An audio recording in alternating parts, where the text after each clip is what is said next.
If you thought Marvel was running out of steam, the Marvel Zombies trailer just proved otherwise. Marvel showed us they can still cook when they really want to, and honestly, the internet's been losing it ever since the trailer dropped a couple of days ago. Fans are hyped, theories are flying around, it's chaos in the best way. Now, before we dive into what's coming in this 4-part series releasing on September 24th, 2025, let's backtrack a little. This show is actually a spin-off of the What If Zombies episode. I'm guessing most of you have already seen it, but in case you skipped that one, here's a quick refresher. Don't worry, I'll keep it light on spoilers. The northwestern USA is under a zombie apocalypse thanks to Hank Pym, who brought back a zombified wife from the quantum realm and got infected too. The couple then started spreading the infection, causing the Avengers to swiftly come into action. Unfortunately, the zombie virus doesn't spare them either, and now the mighty heroes are grouped into 2 parts.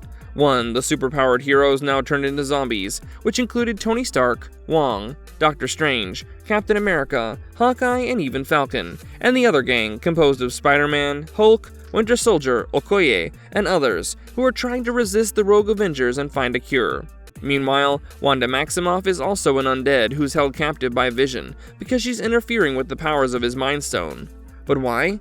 The Mind Stone is the way to cure this infection. A major climax ensues with Hulk battling Wanda and the others leaving for Wakanda to try and use the gem. But guess what? Wakanda has already been affected by a zombie Thanos. Oh, by the way, his Infinity Gauntlet is almost complete now. Oops, now that it directly connects to the monstrous Wakandan warriors led by Okoye, we can spot them in the trailer. Both the episode and the upcoming series is based on Robert Kirkman's 2006 comic, Marvel Zombies, but it's not exactly a direct adaptation of it. Yes, there were nods to the comic in the 2021 episode, but fans believe the show will delve much deeper. Okay, I guess we're ready to start. Namor. A darker, bloodier MCU than ever before. The first shot of the trailer begins with a TVMA rating. A TVMA rating means that the content is strictly meant for adult audiences, and viewers below 17 should steer clear of it for their own good. Marvel made sure that no one takes the rating disclaimer lightly and even drops the text, "The following preview is rated." However, it does so in an extremely creative manner, with the reflection on the water and a zombie walking slowly to set up a somber ambiance. Right when an eerie stillness has been established, and you might be questioning the reliability of the rating, an arrow slices through the TVMA rating and hits the zombie's brain. With blood sprayed on the screen and the banger metal track picking up the tempo, you know for sure that your little brother should not be allowed to watch this. You can't complain, dude. Marvel tried to give you a heads up that they were going batshit gory and bloody this time. The trailer then keeps on showing the amount of merciless bloodshed and hardcore action sequences we're about to experience. From someone having their heart punched through their chest by a bearded zombie, to Blade's variant slicing up an undead Ava Star ghost like he was playing Fruit Ninja. Another thing to look out for is the color of the blood. Back during the What If series, Marvel went with a more toned-down bluish tone, while this animation uses a proper shade of red, and I'm talking about real scary red. Yet another sign why the studio went with a mature rating. Keeping all of these in mind, we can be pretty sure that Marvel is not holding back this time. From gruesome killings to disturbing graphics, dystopian landscapes to flying limbs, this series might just act as a gateway into a more horror genre.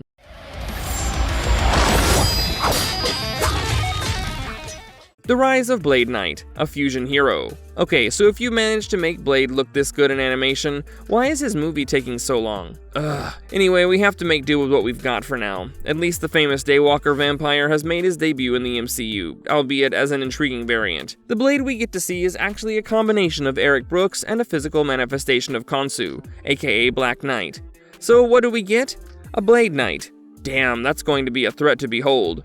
Though the character has been visually based on the Oscar-winning actor Mahershala Ali, it's voiced by Todd Williams. From what we saw, the Blade Knight will possess immensely honed combat skills and precision, who can slice anything and anyone, including a tiny zombified Hank Pym. As a hybrid of the Master Hunter and an incarnation of the Egyptian god, buckle up to see some gothic aesthetics and beautiful silver weapons. With Moon Knight's gifts of enhanced speed, resilience, Khonshu's divine influence, and Blade's vampire strength, regeneration, supernatural senses, and expert swordsmanship, we're probably gonna see some of the best slice and dice sequences from this debutante. Blade Knight gets quite some screen time in the trailer, and it's safe to assume that he has quite a substantial role in the series as a protector against the zombies, and fans are speculating that his inclusion in Marvel Zombies might hint at the direction of the Blade film. All we want is to see Mahershala Ali as the ultimate vampire slayer, and this trailer has got our hopes high that he might be training to drop onto the big screen sometime soon. Spider-Man goes savage. Whoa, could you believe your eyes when Spidey came up in the trailer? Honest to God, I couldn't. Dressed in his legendary red and blue suit, the web thrower is decapitating countless zombie heads in a heartbeat, which was definitely not what Tony's Kitty Peter was made for. Needless to say, in this series, we're going to witness a Spider-Man who's not quite friendly and quippy anymore, but is a hardened survivor who kills in style. Man, his swagger after beheading zombies, the heads flying right in our faces, and the slow-motion zoom on Spidey's web strings. Not getting over that in quite some time. While Peter Parker has always been the emotional anchor in the otherwise brutal story arcs, this trailer depicts him in a manner that forces us to believe that Spidey has kept his sensitivity aside and has assumed the role of a zombie killer, not caring 2 cents about who stands in the way. In all probability, we will see sequences where Peter would be put in a crossroads, forcing him to choose between the mind and the heart. But there's a question that lurks in the dark. How much butchery can Peter tolerate before his humanity starts trembling in this slaughterhouse of a series?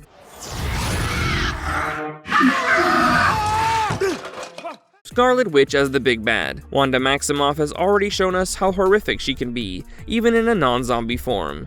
Elizabeth Olsen's wounded walk in Multiverse of Madness made her look as scary as a zombie, even without an actual infection. That said, we can't possibly imagine how insanely powerful Scarlet Witch would be in her zombified state. Yes, we did get to see an enraged, zombified Maximoff wreaking her witchy havoc on everyone, with deadly eyes and flowing hair. She could effortlessly deflect bullets in an almost shoo-shoo pattern, and projected magnified energy blasts even from her mouth. Wanda has lost all humanity except for a fleeting moment when she sees a motionless Vision lying before her. The trailer gave us a glimpse of an almost invincible zombie queen with a determined hatred all over her face.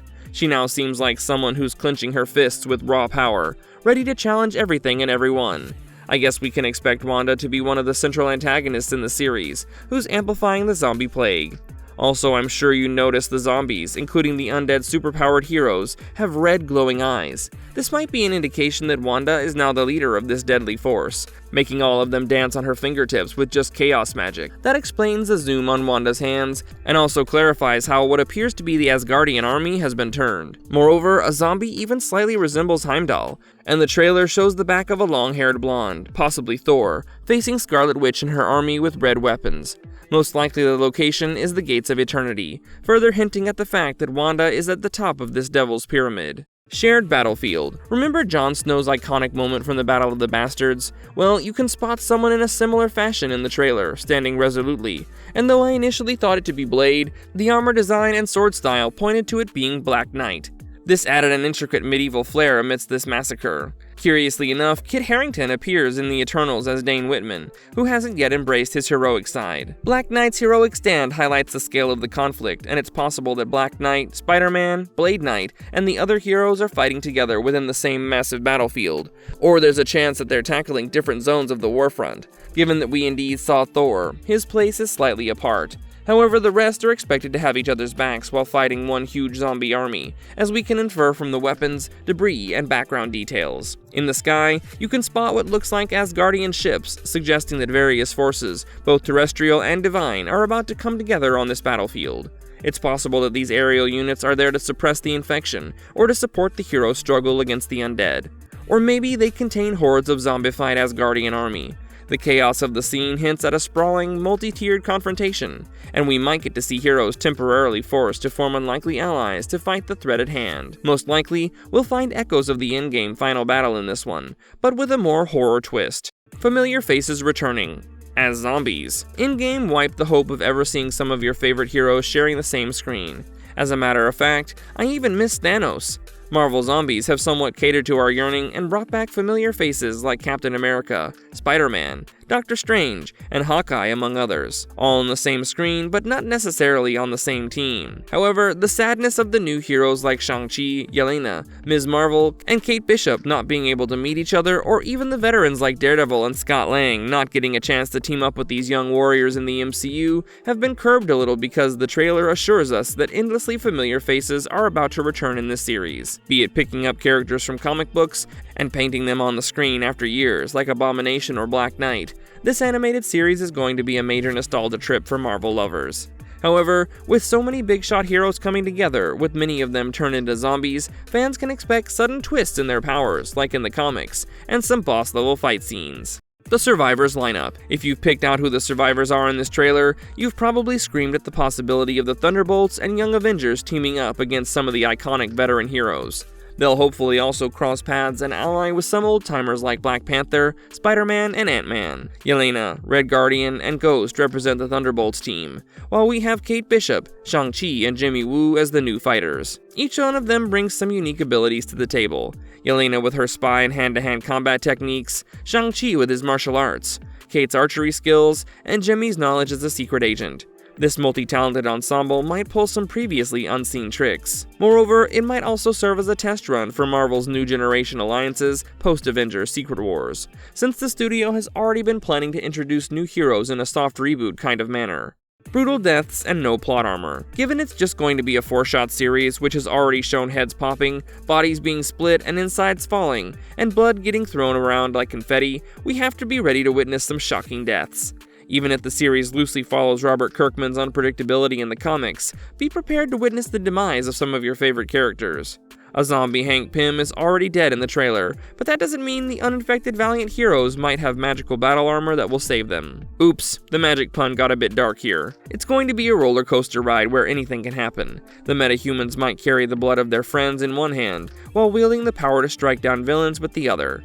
As body count will rise, unions will be tested and loyalties might fracture, blurring the line between heroism and monstrosity. We should bind our hearts to experience every fight like it's someone's last, and accept that every victory might carry a haunting price. Happy endings don't seem like an option in this show, and no one knows who will make it to the end. That is, if anyone does at all. Namor's rise and possible underwater infection. The trailer shows a zombie Namor rising from floodwaters, and we were actually as shocked as Blade in that scene. Possibly the king of Talokan is under Wakanda's control like the others. This suggests that the infection may have spread to the ocean, and there might be an entire Talokan kingdom that is now the undead. It thus breaks the usual zombie apocalypse rule that water isolates the infection. The raft prison also features prominently, which might hint at it being the probable house of uninfected mutants, which could finally introduce them into the MCU's zombie timeline. Namor's powers to command the sea and Atlantean soldiers can be a lethal force to reckon with, now that he's part of the zombies. That and the amplification by Wanda's Witchy Woo games will account for some serious underwater battles. But the question is, who's strong enough to fight a swarm of oceanic zombies? Drop your thoughts in the comments below. Hidden surprises. While we got to see quite a few sneak peeks, which convinced us that Marvel has really upped its game with this one, they have conveniently left out certain characters who have been confirmed as cast members but didn't feature in the trailer.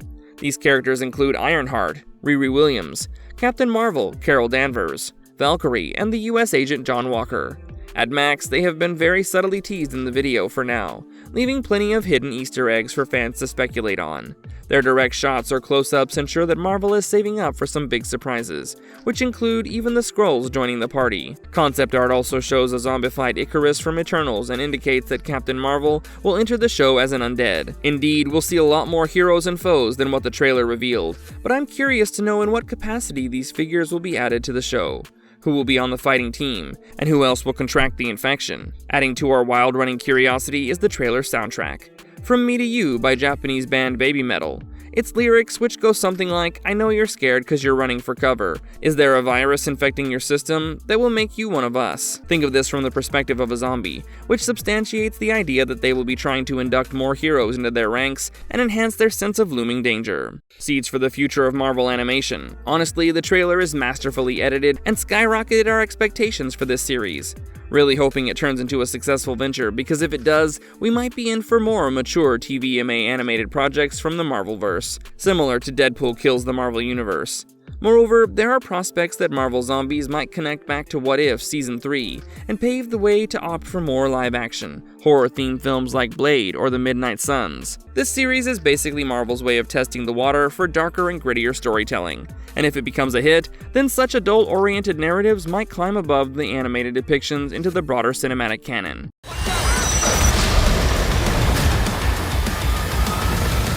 Marvelous verdict. Alright, here we are now. With Marvel Zombies, the studio is taking a leap of faith. It might be the most brutal animated series to be experimented with yet.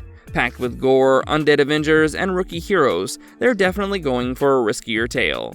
While Scarlet Witch appears to be a terrifying villain, hopefully it will also mark the Thunderbolts' encounter with some of the unzombified Avengers, ranging from the wall crawler's slaughter to an in-game style warzone.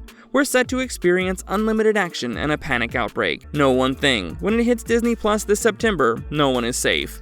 Let us know what your thoughts are on this trailer and what else we should expect from this show, which, trust me, is gonna be unhinged AF. And if you like our content, don't forget to leave a like and subscribe to us if you haven't already. Have a good one and be safe. Thanks everyone.